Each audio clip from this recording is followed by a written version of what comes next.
Welcome to The Sport Exchange with me, John Robbie.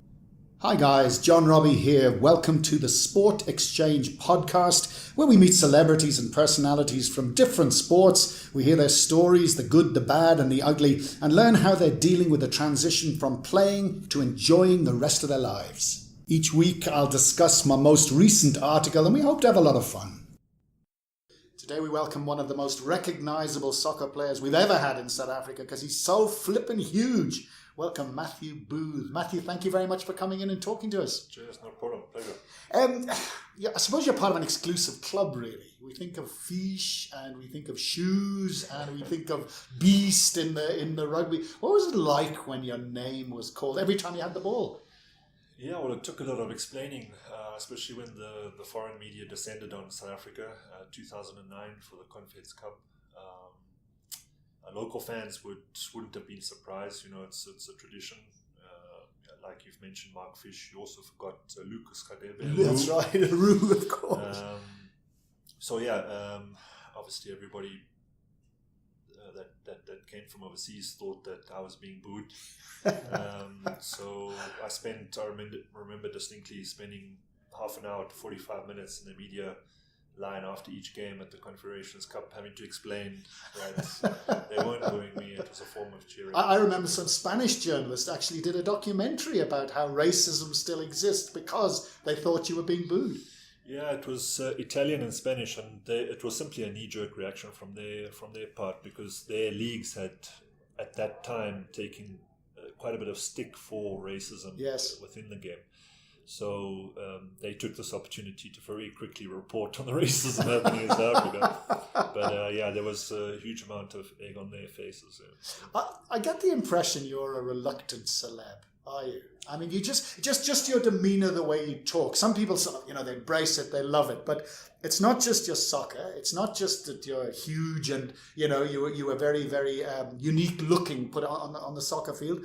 You also married a very famous lady. You had the celeb couple side of things. How do you deal with celebrity? Do you like it? Not necessarily, no. I don't believe that we have a celebrity culture in South Africa. We very much like the Caribbean or perhaps in Holland where, perhaps our Anglo-Saxon sort of roots or traditions have great I can't believe what I'm hearing. Celebs, look at the newspapers. There is a celeb culture and you're a celeb. Do you like it? It's more recent. Yeah, I think. I think a lot of celebrities like to come to South Africa because we generally leave them alone. I've come from a working class background and played in team sports where I was taught not to get too arrogant. Yeah. And I think that's also passed over into my personal life to some degree. And that's been exaggerated when you have children as well. Yeah. Your private life does become quite important. But I've always been very keen to project a positive image for my industry. I hate it when rugby and cricket get all the glory. But find out doing so badly, it really grinds me, So, yeah, well, that's good, and that's why we're delighted to have you here as our first guest. How did you get to such a level at your size? I mean, I don't mean that to joke in any way, but guys who are 6'6", 2 meters tall in soccer are few and far between. How difficult was it for you as a giraffe to make it to the top in such a fast moving sport? Yeah, I had to adapt. One of my weaknesses was that I wasn't very quick. I don't think I've ever seen a 6'6" centre back being quick. So you had to adapt or die. I always had to give myself a little bit more space when I was playing against a nippy striker. My reading of the game had to improve quite a lot. So those are the aspects that I really had to work on. Spend more time after training, doing that little bit extra. Because I was never the most gifted or talented when I was younger. But I was very competitive. I hated losing. I remember losing. I remember bawling my eyes out whenever I lost to either of my sisters at chess or Monopoly or whatever. I hated it, and I still hate it. Were you born with that? I mean, I know your dad was a semi-professional player or played soccer. I mean, did you get that from him? I think so. Yeah, he had three. There were four Booth brothers that hailed from Fishhook, and they all played football. And I still hear stories of how tough and rugged they were, and the fights that broke out on the field. So yeah, there was stuff of legend. And my mum also played. He's still playing tennis, down in the Cape. So coming from athletic family, yes, did help certainly. Yeah. Fantastic. And I mean, a kid from Fishhook making it to an international soccer star, and you were, and we'll talk about that later. I mean, what were your aspirations? Obviously, you start off enjoying your sport, you enjoy football, but when? Tell us about your aspirations. I didn't really have any, and again, that's probably I was a little bit more conservative in that regard, and it was probably lucky that football came along, because when I did matriculate, I still didn't know what I was going to do. Sure. I still don't know what I'm going to do. I went into a bit of retail at a sports shop in Woodstock in Cape Town, and then Cape Town Spurs came knocking. And that's when I signed my first contract. And I think that was when I realized that, hey, this is something which I can actually... Mish Davray would have been involved, would he? Yeah, Mish Davray and Terry Acost. There's a very famous junior tournament called the Bay Hill Tournament. Yeah. And I was playing for Fishhook at the time, and that's where I got spotted by Mish. And what did you feel like when somebody said, hey, we want you to be a professional?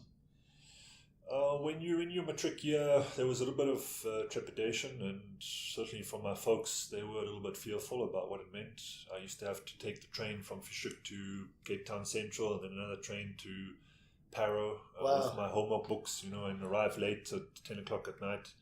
I remember having my one and only incident with crime on that train, on that journey as well. So it's been a bumpy journey, and I had my doubts at first, but I stuck with it because I felt that I could, with a lot of work and determination, make a living out of it. And I was always, in the back of my mind, I was always fearful, because I knew that the career that I was about to partake in is a short one. Yes. You say it's your only brush with crime, but it's not, because you were a bit of a Cape Crusader. Tell us about the lady in Cape Town who was getting mugged or beaten up or something, and you, because I only read about that recently. I must have missed it. Tell us about that. Yeah, that you do some things when you have had a couple of drinks, and you kind of think to yourself at a later stage that wasn't particularly clever. But at the time, when I saw what was happening... What was happening? Well, a woman was getting threatened, basically. And I intervened. It wasn't the brightest thing to do. I probably should have, in hindsight, called the security, which there were plenty of. But it was a gut instinct, really. And I intervened, and a scuffle broke out. The woman was safe, but I got a little bit embarrassed because the guy was smaller than me, and injured you. Got the better of me slightly. At least you did something, eh? I mean, I think that's a great story. Tell us about being when the amalgamation happened and Ajax was formed.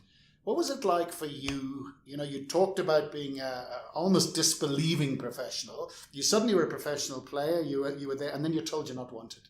Tell us about that. Yeah, and that's where my distrust for football club owners originated from. Yeah. When you have one John Comitas who has played football and one Rob Moore who has not played football, and they haven't signed a coach yet, and the two of them are deciding on who they need for Ajax Cape Town. Unfortunately, Cape Town Spurs came below 7 stars. Yeah. And so the agreement was that kind of Rob would have more of a say. And so he didn't think much of me at the time. And that really, I felt really gutted that a person who had never played professional football before would be able to make that decision. and whenever conversation comes up about what's wrong with our football, I'll always go to, well, we have too many club owners who have never kicked a ball in their life before. Isn't that the same all over the world? Yep. And I understand from a business point of view that there's a certain amount of ego involved where they've put their money into the business and they expect results. They expect quick results.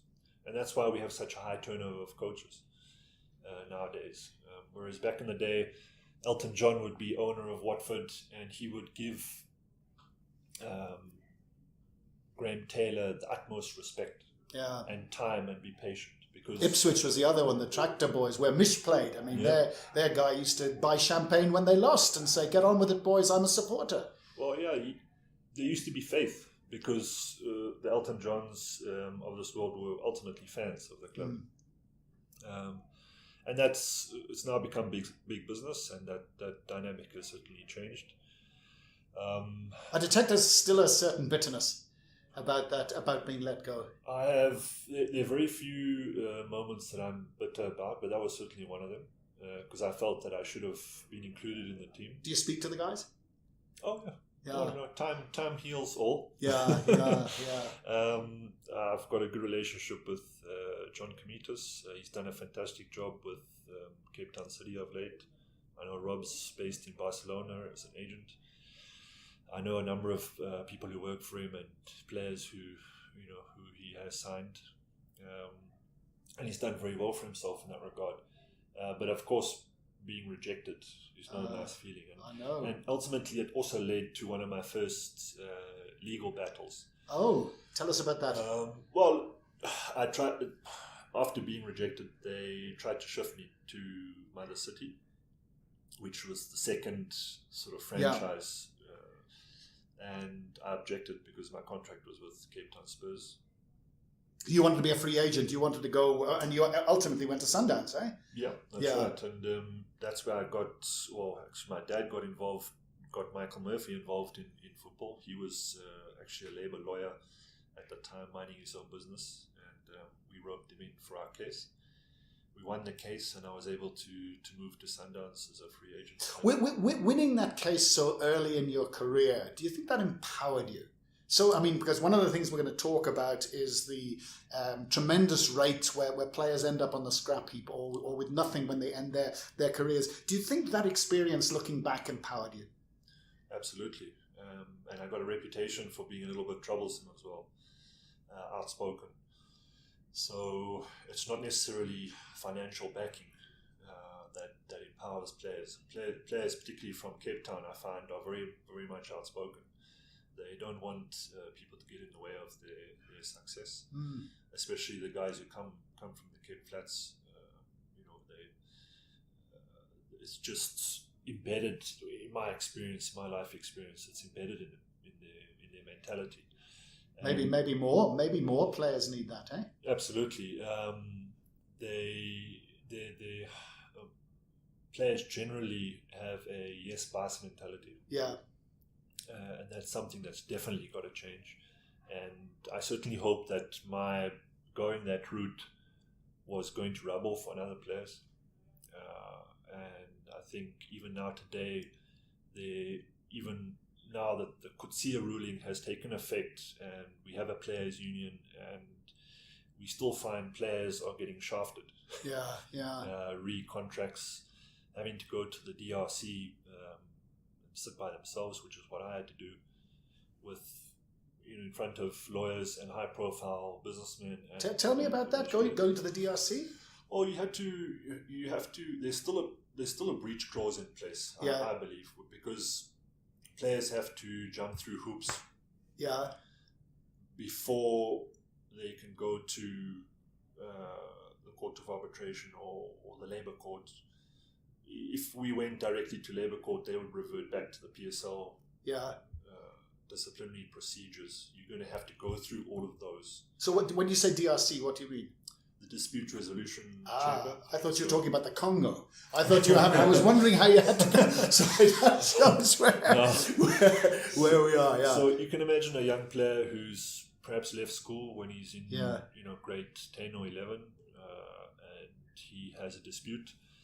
he's not allowed his lawyer into the room with him, and he's got to sit at the same table arguing his case. Yeah. So immediately you're on the back foot. Sure. And when the league is run by clubs, you're going to be on the back foot right from the get-go. And there's very few players who can afford to go through all those processes, arbitration, SAFA, and then eventually the Labour Court, to get justice. Funny enough, I'm the only ex-player who is on the disciplinary committee panel at the moment at the PSL. Good. But ultimately, we want representation at the DRC. Yes. which is where the contract, when all the contractors. Well, that's terrific, and I'm sure there's a lot of soccer players who are delighted that you're there. I never knew you went on loan to Wimbledon. Just reading about you, that's something I never heard about. Tell us about that. Yeah, also another one of my disappointments and a lesson learned when two owners, the owner of Wimbledon was a South African couple, and he was very close with the Kropp brothers at the time. So Natasha Chiklis, who was the general manager of Sundowns, arranged for me to go on loan with the two owners' knowledge. But ultimately, as a player, you need the manager or the coach to know that you're coming. So when I arrived there, I very quickly picked up the fact that Terry Burton, who was the manager at Wimbledon, didn't know that I was coming. And quite, his nose was put out of joint by that. Did you get a chance? No, I played for 3 months in the reserves. Funny enough, I got some interest from Nottingham Forest because of that. But I ended up returning to Sundowns. And what was reserve football at that level like? I mean, did you learn something about it? Were you impressed, or did you say, gee, we've got guys who are better than this? No, it's a very different style of football, especially when you're playing in -10 with gloves. It's also a culture shock, but the level of football was decent, quite robust, a lot more direct. Players are not very technical when it comes to skill and being comfortable on the ball. And so in that regard, I kind of showed them up. Big centre-back being more comfortable on the ball than kind of their creative midfielders. But that doesn't necessarily impress, especially when you're dealing with coaches who played their football in the 80s and are now coaching in the 90s. Could you have made it in England? The closest I came to playing was going on a week's trial to West Ham when Harry Redknapp was in charge. They were about to offload Rio Ferdinand to Leeds, and I impressed Harry. He was very keen on signing me, but unfortunately Sundowns at the time asked for £1.5 million, which was in 2001. So they were just, unfortunately for me, they were just being ridiculous, and I was still under contract. So that was again another bittersweet, because when you're training with Paolo Di Canio and Stuart Pearce, and you are very confident, and you have a fantastic week there, and you impress, and you create interest. That's the sweet part. The bitter part came later when you realize that the deal wasn't going to transpire. And then when you retire, you look back at that week and you think to yourself, well, what if? Yeah. But of course, you ended up going to Russia as well, which, I mean, I remember that at the time, and it just seemed so ludicrous. South Africans went to England, or they went to Holland, or they went to Belgium, or they went to Italy, and here we are now suddenly going to Russia. How did that come about?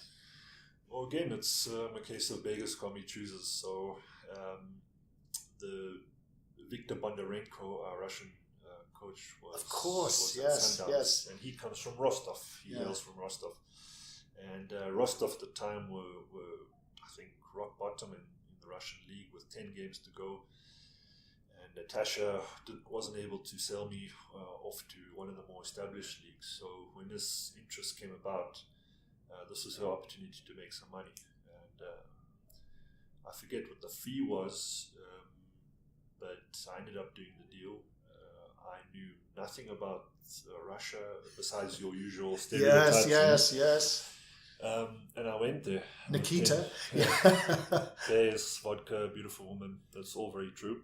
But it's a very complex country. I mean, you can fit South Africa into it 14, 15 times. Absolutely. Is the football crooked there? You always get this slight feeling that bribery and corruption and caseloads of cash being deposited to various dressing rooms, etc. I mean, is it above board? I would say it's not rife. It wasn't rife. I don't think it is still rife, but in certain instances when it comes to the crunch, there are times when I'm pretty sure money does exchange hands. Yeah. Or the 3 points that you gave a team last season are now due. Yeah. This particulars. Interestingly enough, one of the teams that we played when I first arrived there, Saturn, who are Moscow-based or were Moscow-based, we actually beat them in Rostov. And this was a really, really turn up for the books because they were high-flying and we were struggling. And apparently when the team got back to Moscow, they got taken into a forest and interrogated in pairs. Oh my goodness. Because the owners believed that they had thrown the game.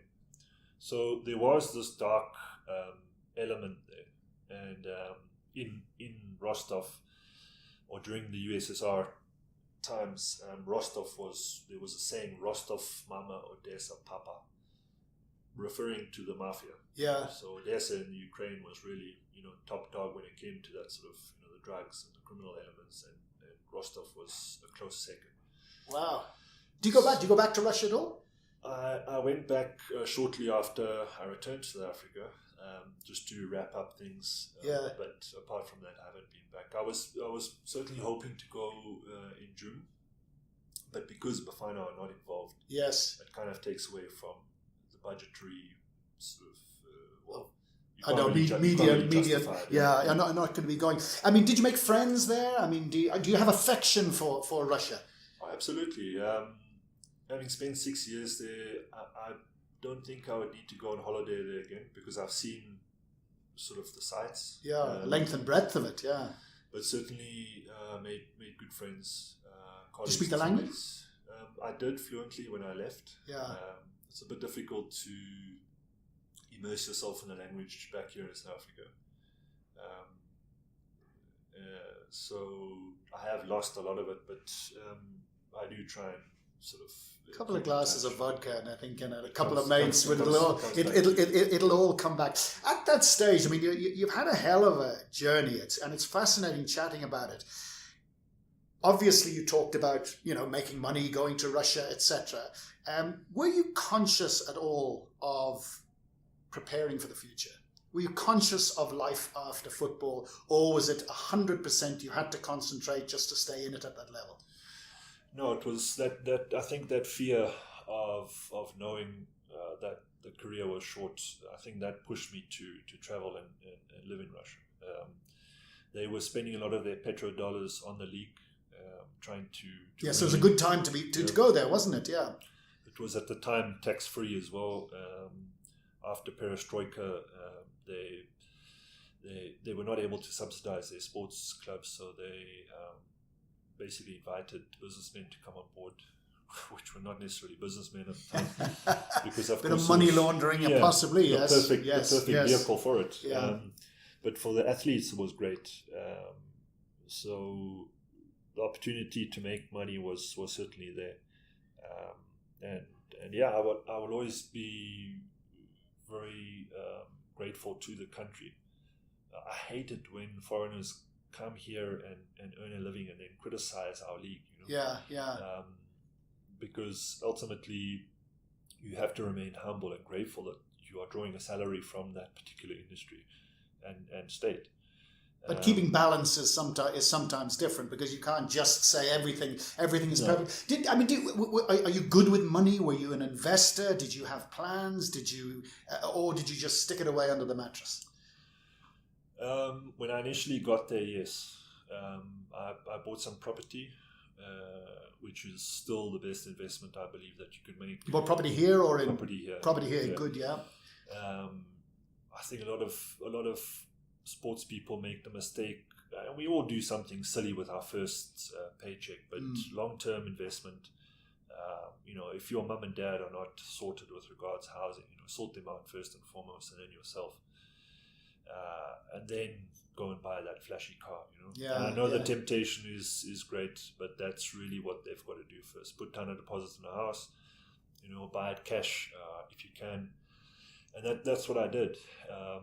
It was only towards the latter stages of my Russian sort of sojourn that I actually sat down with my banker. And a lot of guys don't realize that if you bank with a bank for a long time, often a financial advisor is made available for you. Go and sit down with him or her and get your ducks in a row. Make a plan. And that was the best thing that I did with my wife, was to sit down and just see, what our expenditure was every month. Just something as simple as that, so that your mind is clear, about what you have to do.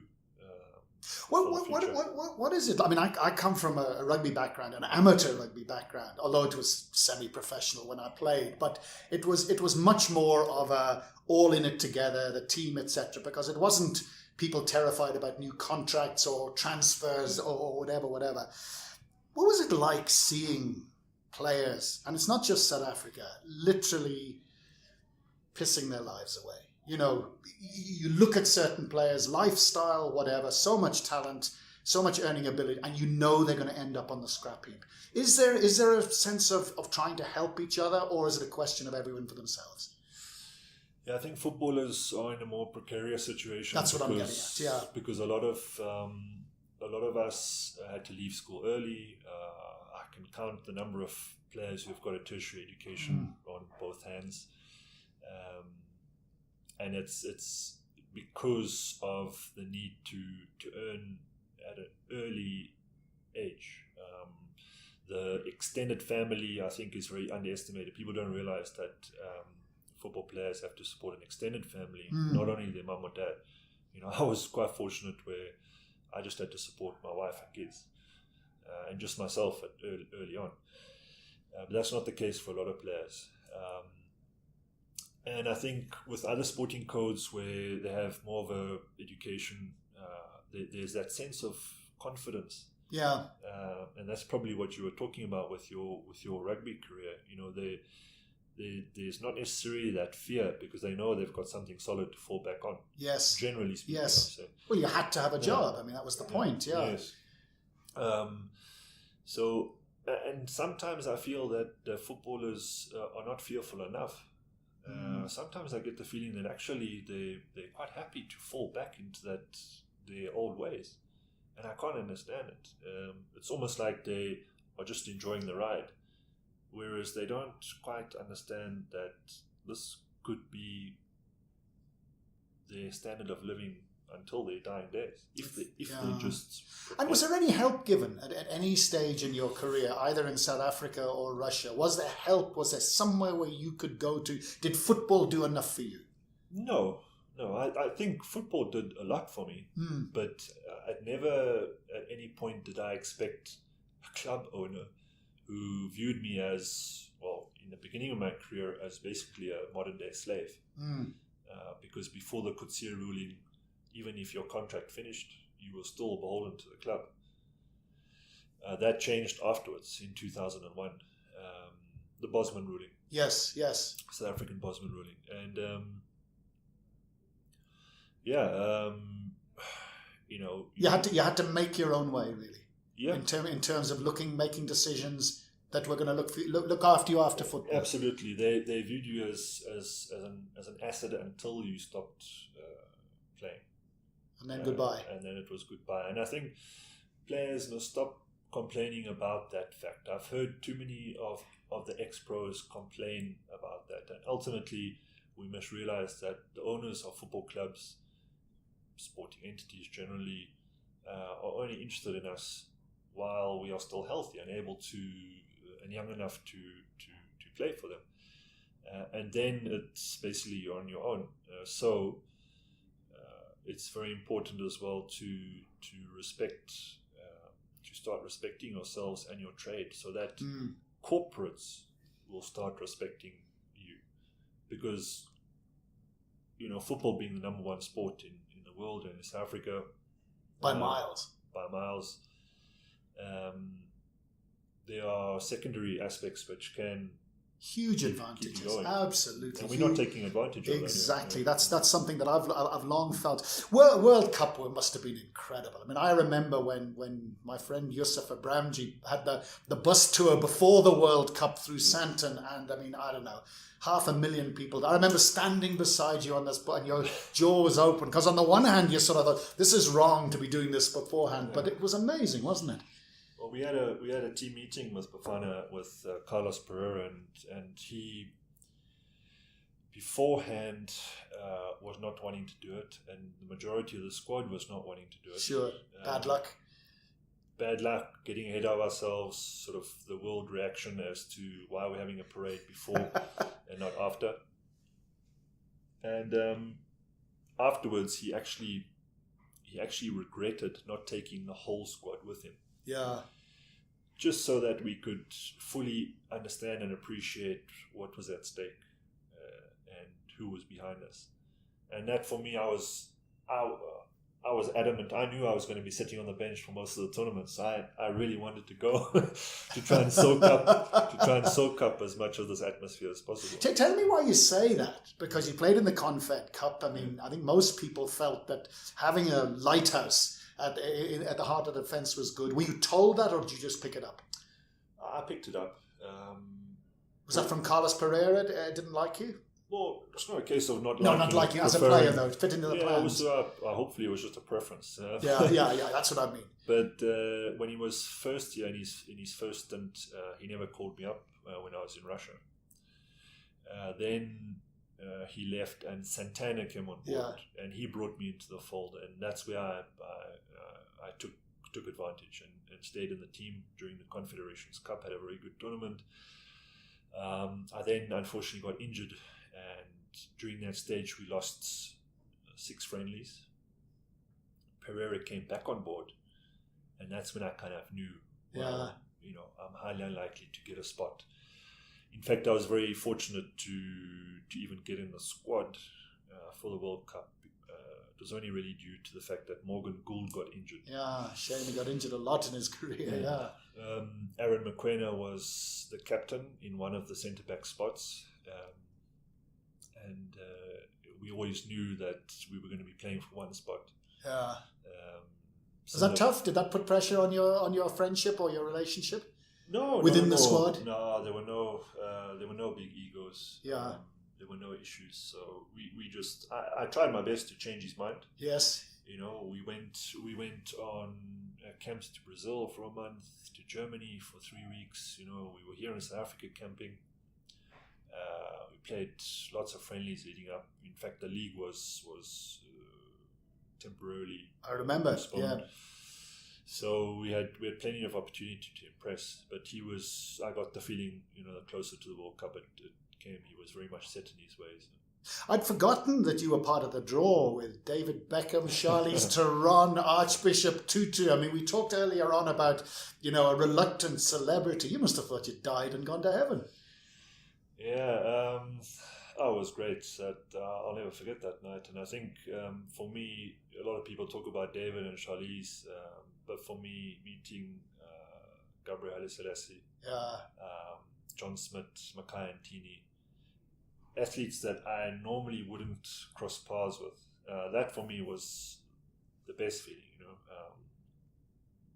Athletes from different sporting codes, and that was great to embrace local. What the continent had to offer. And of course, Charlize is a fantastic ambassador for our Absolutely. nation. Not bad looking either.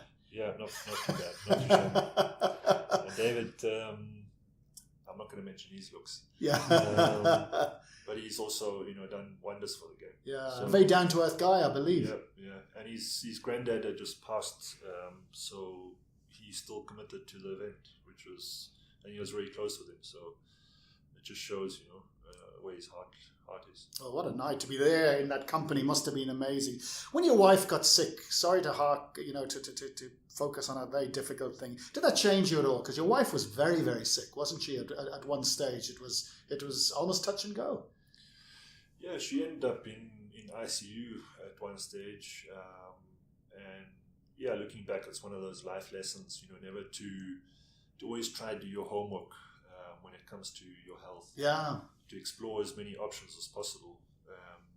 So it certainly was a mistake on both our parts to jump in without looking, and then during the procedure, things went wrong. So it was a tough time having to play nurse, having to play mum and dad at the time. Yeah. But yeah, I mean, it's we coped, and she's a very strong woman. She still suffers lapses because of what went on. Yeah. Health lapses. So it's just. Did it change you, that fright? A lot of people say something like that makes you change priorities, put it that way. I think it kind of puts things into perspective, and your imagination runs wild as well. Yeah. At what could have been. Being a single dad with two young boys who take up a lot of your time, it's a daunting thought. Well, you think of Lucas Radebe as well, who his wife passed as well. Yeah. So I suppose that goes for everybody, not just soccer players. In terms of what's happening at the moment in soccer, I mean, we saw those disgraceful scenes at the Chiefs game. I mean, it really, really was sickening. We've seen Pirates recently, etc. I mean, what do you say about our local soccer? It's almost embarrassing when other sports seem to be on the up. Well, we mentioned that football is the number one sport in South Africa, and I often say that it reflects our society and vice versa. And unfortunately, at the moment, we're a very violent nation. I think we have to push the reset button ASAP and start to create dialogue. Dialogue between whom? Well, in that instance, the Chiefs fans and their management. There should have been a proper process, and I blame both sides for it because it's slowly bubbled up. We've seen here in South Africa certain politicians taking advantage of the racial divide, a lot of divisive nonsense that's been going on. Populism as well, Populism, easy absolutely. Solutions suggested, angry talk from microphones, yeah. And unfortunately, politicians have involved themselves in our beautiful game as well. Unfortunately, when you professionalize a sport, that is going to happen, especially when there's a large pot of money lying about. And that's my biggest gripe, to get politicians out of our game, to get good administrators who are professional and ex-players who preferably have made their money already involved in the game. What are you up to now? I know you're involved. You've got a coaching situation with kids. What does Matthew Booth do now? My studies take up a lot of my time. What are you studying? I'm doing a political science degree. Oh, fantastic! Through NISA. Yeah. Just to have in my pocket, not to put it into use. How are you enjoying that? No, it's great. It's quite a wide-ranging degree. So. Yeah. Do you find it hard studying at your advanced age, if I can put it that way? No, actually, my life, my sort of life experience has helped me soak it up. So I've thoroughly enjoyed it. I didn't get the opportunity to do it straight after school, so something to just have in my pocket. I'm tired of my wife boasting that she's got a degree and I haven't. I can never win a bloody argument. Yeah, I know the feeling. Yeah. So I'm also a consultant with an artificial grass company. Give the name?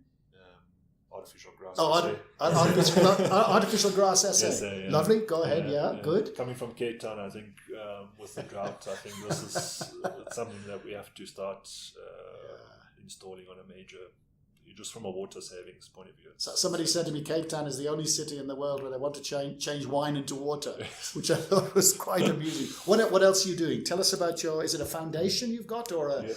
Tell us about that. Yeah, part of my give back is the Booth Educational Sports Trust. So my wife and I founded it in 2009. Part of it is coaching clinics. So we'll take a 3-hour coaching clinic with ex-professionals. Brilliant. Who the trust pays for their time. A lot of ex-pros are sitting at home, not really giving back, 15, 20 years experience, and they're sitting at home. It's unbelievable. So we've tried to incorporate them. And then the other half is book clubs. So, it's a cliche, but, education and sport goes hand in hand. Yeah. Books are a thing of the past these days, and we're trying to encourage people, kids to read. Fantastic. Great stuff. Anything else you want to punt about Matthew Booth? Your book, have you finished your book yet? No, I'm actually, tomorrow I'm going to interview Phil Masinga. Brilliant. In Klerksdorp. I've probably Waltzing Masinga, yeah. So I've got probably one more personality to do, and then I've already started the editing process. Fantastic. And I'm certainly hoping to have it published by the end of the year. All right. Are you looking for a publisher? I've had, there is one in the pipeline who's shown interest. Good.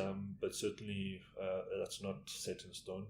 Good. Well, let us know, and we'll certainly publicize it on our platform when it comes out. That would be great. Yeah. Who's the best player you ever played against? Played against? Yes, best player you ever played against. Or with? Ronaldinho. Yeah. In the 2000 Olympics, we played against Brazil. Yeah. That was our second game in the group game. So, to have played him at such a young age and then watched him develop into the player that he was just, fantastic. The dirtiest player? Dirtiest player, that's easy. It's got to be coming from Jomo Cosmos. Andrew Rabutla. Yes. He didn't pull out of challenges. And did you ever do anyone yourself?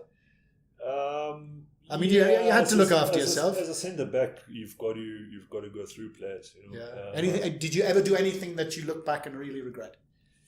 I think when I just started out, there were a couple of insults that I traded with some very senior players who I'm now working with at Supersport, which I regret because I can guarantee you they haven't forgotten. Best manager? Probably Leonid Slutsky at Krylya Sovetov in Russia. He's now at Hull. He was the Russian national team coach. He coached CSK in Russia. So again, he got me at his early stages of his career. So it's again, very pleasant to see the way he's developed. And then, there's a couple of others, but he would be head and shoulders. Yeah. And finally, tell us something about Matthew Booth that nobody knows. Tell us something there's something about you that nobody knows about. Wow, that's a difficult one. Never said it'd be easy, Matthew. I've told you everything already. Come on. I played first team cricket for school and club. And it's something that I actually really, really miss. Must have been a fast bowler. And opening bat. Yeah, don't stereotype. Really? Okay.